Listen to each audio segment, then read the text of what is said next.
So now these people in Calgary, Canada,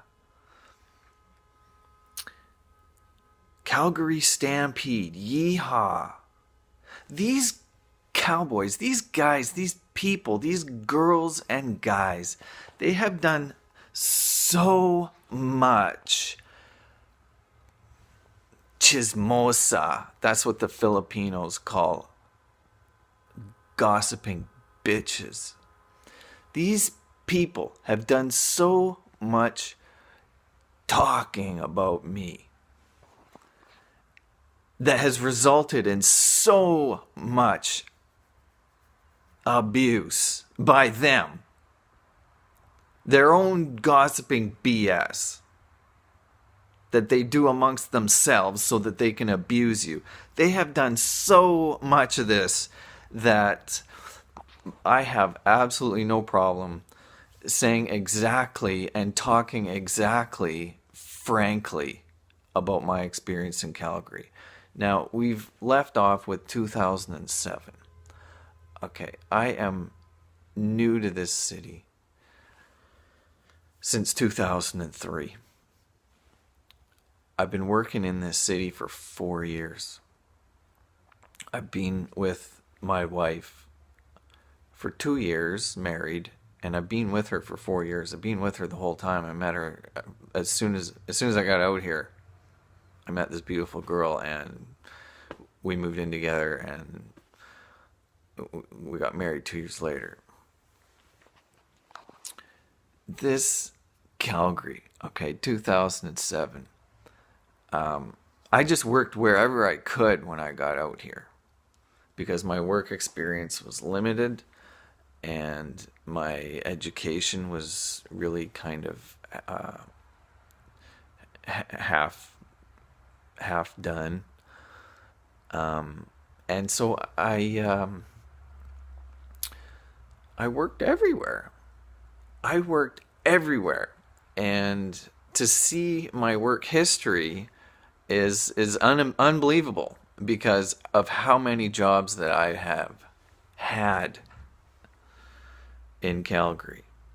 I have had dozens and dozens and dozens of different jobs in Calgary. And the reason is because everybody is a fucking asshole or a bitch. And that's why. I couldn't stand these people. They would talk about, if you're working in a factory, you've got to listen to this guy talk about the Filipinos in a racist way. It's not a good-humored, let's make fun of the Filipinos way. It's an I hate Filipinos, what are they doing in my city kind of a way. And this is not just this guy. I'm talking about a phenomenon. I'm talking about a culture of racism. This is how these people are. I couldn't stand these people. My wife was Filipina. When I was in 2007, I had a son who was Filipino. These stupid people, these dirty, redneck, low-life people, these stupid hillbillies would talk to me like this because I was white. They would just do this to me.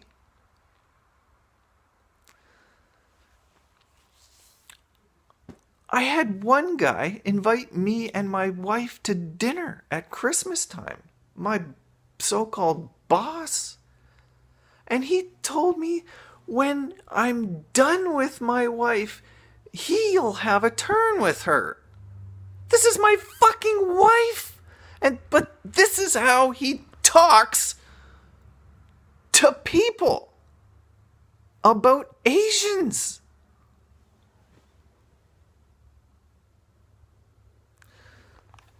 This is just a couple of examples of what my life was like in Calgary, having a Filipino wife, and what I had to put up with. And never mind the comments and what I would have to put up with, having to walk down the street because my my wife's getting harassed by some asshole at the corner house where she would take the bus. And the thing is it's not like this guy was your stereotypical poor clown. This guy had a big house and kids. And I had to go down there and give this guy shit for harassing my wife at the fucking bus stop.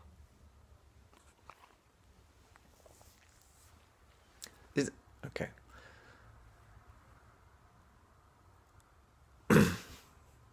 This is just my ex-wife. And the kind of stuff that I had to put up with or deal with, just and that's just that aspect of the crap that I had to put up with from these people. But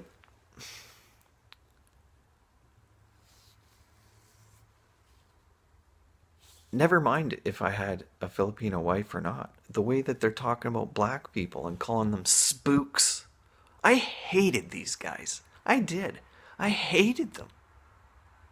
Just like I hated that music teacher when I was 10 years old for saying, "Eeny, meeny, miny, mo, catch a nigger by the toe." And then just because she was stupid and making all the kids laugh, except for the East Indian kid who was just like, well, and then the kids laughing at this East Indian girl and saying, "Yeah, because you're a nigger, ha ha."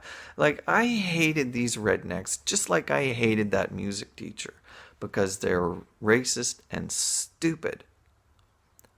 And that's how I am with racist and stupid white people, because my dad's native, my brother and sister are native, and I thought I was native, and I was raised with natives.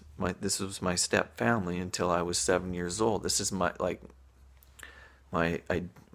identity. And I had to hear crap from these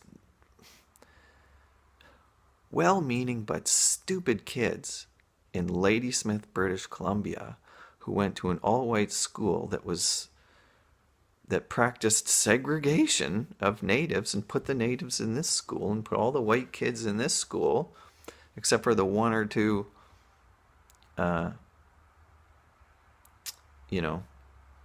natives that were white enough for the class. So this is a crap that I had to grow up with. So these rednecks, I hate them. Okay. Because they're mean about it and stupid, and it's like they never learned. They're like those kids that I went to school with who eventually had to grow out of that tiny little 3,000 town mentality of ignorance, because there's a bigger town a 20-minute drive away called Nanaimo. So I would imagine most of these people grew out of that. These rednecks, they never grew out of that. They never learned.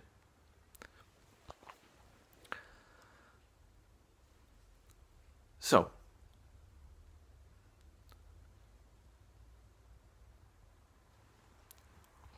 I'm here to talk about what these people did to me, number one.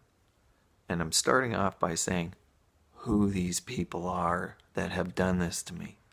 This is who these people are. These are people I hate who have done this to me.